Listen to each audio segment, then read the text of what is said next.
ಭಾರತ ದೇಶದ ಒಂದು ಕೊಡುಗೆ ಏನು ಅಂತ ಕೇಳಿದಾಗ ಅಧ್ಯಾತ್ಮ ಅಂತ ಹೇಳ್ತೀವಿ.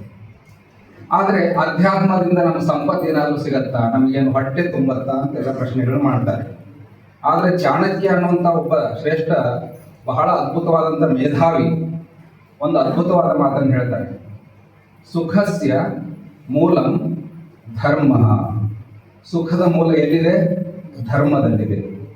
ಧರ್ಮಸ್ಯ ಮೂಲಂ ಅರ್ಥ. ಧರ್ಮದ ಮೂಲ ಎಲ್ಲಿ ಅಡಗಿದೆ ಅಂದರೆ ಅದರ ಬೇರನ್ನು ಹುಡುಕೊಂಡು ಹೋದರೆ ಹಣದಲ್ಲಿದೆ. ನೋಡಿ, ವಿರಾಗಿಗಳು, ಆಧ್ಯಾತ್ಮಿಕ ವ್ಯಕ್ತಿಗಳು, ತ್ಯಾಗ ನಿಸ್ಪೃತಿಯ ಸಂದೇಶವನ್ನು ಸಾರಿದಂಥ ಋಷಿಗಳು ಹಣಕ್ಕೆ ಎಷ್ಟು ಬೆಲೆ ಕೊಟ್ಟಿದ್ದಾರೆ ಅಂತ. ಧರ್ಮಸ್ಯ ಮೂಲಂ ಅರ್ಥ, ಅರ್ಥಸ್ಯ ಮೂಲಂ ರಾಜ್ಯ, ಸ್ವತಂತ್ರ ರಾಜ್ಯ.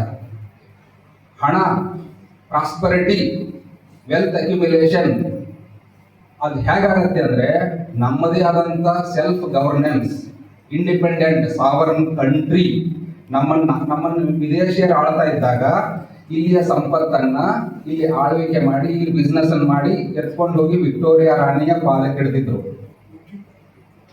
ಇವತ್ತು ಅಲ್ಲಿಟ್ಟಿರುವಂಥ ಎಷ್ಟೋ ಸಂಪತ್ತನ್ನ ನಮ್ಮ ಯೂಟ್ಯೂಬ್ಗಳು ಅವರು ಇವರೆಲ್ಲ ಹೊರಗೆ ಹಾಕಿದ್ದಾರೆ.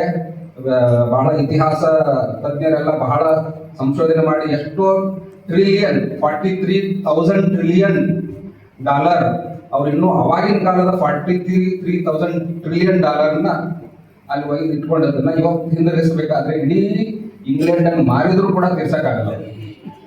ಇಡೀ ಇಂಗ್ಲೆಂಡನ್ನ ಮಾರಾಟ ಯಾರಾದ್ರೂ ಮಾರಿ ಕೊಂಡ್ಕೊಂಡು ಆ ದುಡ್ಡು ನಮ್ಗೆ ಕೊಟ್ಟರು ಕೂಡ ತೀರ್ಸೋದಕ್ಕಾಗಲ್ಲ. ಯಾಕೆ ಹೇಳ್ತಾ ಇದ್ದೇನೆ ಅಂದ್ರೆ ಇದು ಚಾಣಕ್ಯನ ಮಾತು. ನಮ್ಮ ಋಷಿಗಳು ವಿವೇಕಾನಂದ ಹೇಳಿದ ಸತ್ಯ ಇದು. ಸೂರ್ಯ ಎತ್ತರದಿಂದ ನಮ್ಮನ್ನೆಲ್ಲರನ್ನು ನೋಡುತ್ತಿದ್ದಾನೆ. ಅವನು ನೋಡುವ ದೃಷ್ಟಿಯೇ ಬೇರೆ. ನಾವು ರಾಜಕಾರಣಿಗಳು ನೋಡುವ ದೃಷ್ಟಿಯೇ ಬೇರೆ, ಕವಿ ನೋಡುವ ದೃಷ್ಟಿಯೇ ಬೇರೆ, ಸೂರ್ಯ ನೋಡುವ ದೃಷ್ಟಿಯೇ ಬೇರೆ.